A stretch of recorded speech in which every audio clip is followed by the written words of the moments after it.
Hello friends, welcome back to my channel Soni the official. कैसे हैं आप सब लोग। तो फ्रेंड्स, जैसा कि लास्ट वीडियो में मैंने अपना 7th मंथ का जर्नी शेयर किया था, तो इस वीडियो में मैं आपको 8th मंथ का अपना जर्नी शेयर करने वाली हूँ कि मेरा 8th मंथ कैसा रहा और मुझे क्या कुछ प्रॉब्लम फेस करनी पड़ी या एक्सपीरियंस कैसा था, सिम्टम्स क्या थे, वो सब। तो फ्रेंड्स, अगर अभी तक आपने मेरा फर्स्ट ट्राइमेस्टर, सेकंड ट्राइमेस्टर और थर्ड ट्राइमेस्टर के जो 7th मंथ का जर्नी नहीं देखा है तो वो आप ज़रूर देखिएगा। उससे आपको पता चलेगा कि मेरे एक्सपीरियंस और मेरे सिम्टम्स क्या कुछ रहे हैं। तो जो कंसीव करना चाहती हैं या कर चुकी हैं उनको हेल्प मिलेगी कि क्या कुछ एक्सपीरियंस हो सकते हैं, सिम्टम्स हो सकते हैं। क्योंकि होता क्या है, वैसे तो हर बॉडी के सिम्टम्स अलग होते हैं, बट फिर भी आप एक बार देखेंगे तो कुछ ना कुछ सिम्टम्स मैच होते ही हैं सभी के। तो 7th मंथ में मैंने एक अपना जो प्रॉब्लम फेस किया था वो स्किप हो गया था, मैं भूल गई थी। 7th मंथ जब मेरा स्टार्ट हुआ था तो 7th के जो वीक और 10 डेज़ के बाद मेरे पैरों में स्वेलिंग रहने लगी थी। एकदम से स्वेलिंग स्टार्ट हो गई थी। तो फर्स्ट टाइम मैंने जब अपनी स्वेलिंग देखी थी पैरों की, तो वो अराउंड 9th या 10th डे था मेरा 7th मंथ स्टार्ट हुए। तो तब मैंने फर्स्ट टाइम अपने लेग्स में, अपने फुट में, एंकल में देखा था कि मतलब मेरे पैर स्वेल हो चुके हैं। और फिर एक दिन के बाद वो स्वेलिंग थोड़ी कम हो गई थी। तो मुझे लगा कि शायद ये मैं पैर नीचे करके लटका के बैठी रहती हूँ तो उसकी वजह से हुआ था, क्योंकि मेरा काम है ऐसा खड़े रहना ज़्यादा या फिर बैठे रहना, उसकी वजह से मुझे ये प्रॉब्लम फेस हुई थी, ऐसा लग रहा था। बट अगेन वो स्टार्ट हो गई थी स्वेलिंग एक दिन के बाद दोबारा से, और कंटिन्यू मेरा वो अभी तक स्वेलिंग है, उतरी नहीं है और नॉन स्टॉप वो चल ही रहा था। तो पैरों में स्वेलिंग मैंने एक रीज़न था जो मैंने लास्ट तक अभी मैं फेस कर रही हूँ। और ज़्यादा दिक्कत मुझे होने लगी थी क्योंकि पैर ऐसे कभी रहे नहीं, स्वेलिंग फेस नहीं की, फर्स्ट टाइम मैंने फेस की है, तो उसकी वजह से मुझे काफ़ी प्रॉब्लम हुई। और ये एक बहुत बड़ा मतलब मेरे लिए था, क्योंकि पैर नीचे रखते हुए भी मुझे दर्द होता था पैरों में, और हो रहा है कंटिन्यूअस अभी भी।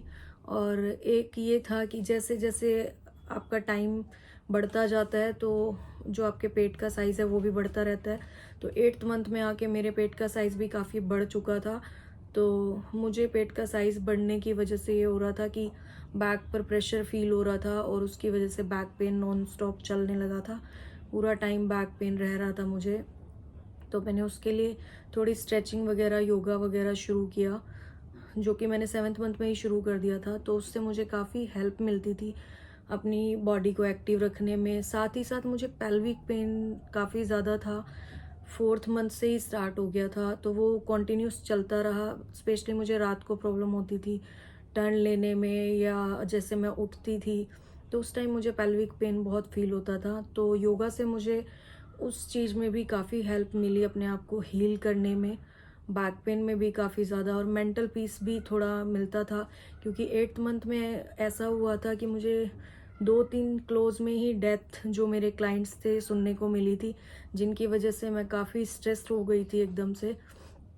तो मैंने अपने आप को हील करने के लिए योगा का सपोर्ट लिया, क्योंकि इस टाइम पे स्ट्रेस नहीं होना चाहिए। और आप लोगों को मैंने बताया ही है कि मेरा सेकंड ट्राइमेस्टर, फर्स्ट ट्राइमेस्टर और थर्ड तो ऐसे स्ट्रेसफुल रहा ही है, कुछ ना कुछ लेके।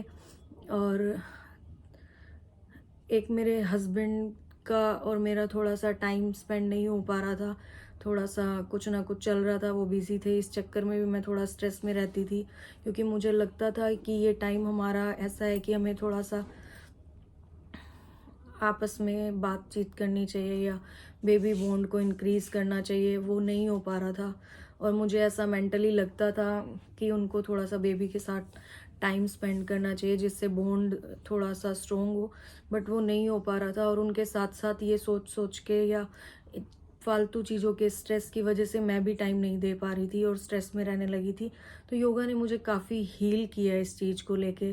तो मैं सजेस्ट करूँगी आप लोग भी ज़रूर योगा ट्राई करें, और ये योगा बहुत ही अच्छी चीज़ है अपने आप को मेंटली और फिज़िकली फ़िट रखने के लिए। तो ये मेरा था। और मुझे कभी कभी ऐसा 8th मंथ में जैसे कि मेरा बेली साइज़ एकदम से बढ़ने लग रहा था, तो उसकी वजह से मुझे कभी कभी सांस फूलती थी, फील होता था कि सांस फूल रही है। तो ये भी एक प्रॉब्लम मैंने फेस की। और काफ़ी ज़्यादा हैवी वेट काफ़ी इंक्रीज़ हो चुका था, तो उसकी वजह से भी थोड़ा लगता था चलने फिरने में। बट एक्टिव मेरा रहा। अभी तक मैं 4th फ्लोर पर ही हूँ और डेली अप डाउन कर रही हूँ 3 to 4 टाइम्स। मतलब मेरे 150 सीढ़ियाँ हैं अप डाउन में एक बार की, और मैं 5 से 6 बार ऐसा करती हूँ। मेरी ऑफिस की भी स्टेयर्स हैं, तो वो सब मेरा है। ये भी मेरी एक एक्सरसाइज की तरह यूज़ हो रहा है। तो ये मेरा था 8th मंथ का जर्नी। और आप लोग ज़रूर बताइएगा आपका एक्सपीरियंस कैसा रहा। अभी तो मुझे फ़िलहाल कहीं जाना पड़ रहा है, मेरे हस्बैंड का कॉल आ गया है, तो मैं अभी इस वीडियो को यहीं पर एंड कर रही हूँ। बट आप लोग कमेंट में ज़रूर बताइएगा कि आप लोगों के कुछ सिम्टम्स मुझसे मैच होते हैं या नहीं। ओके, आप सब अपना ध्यान रखिए। बाय और टेक केयर।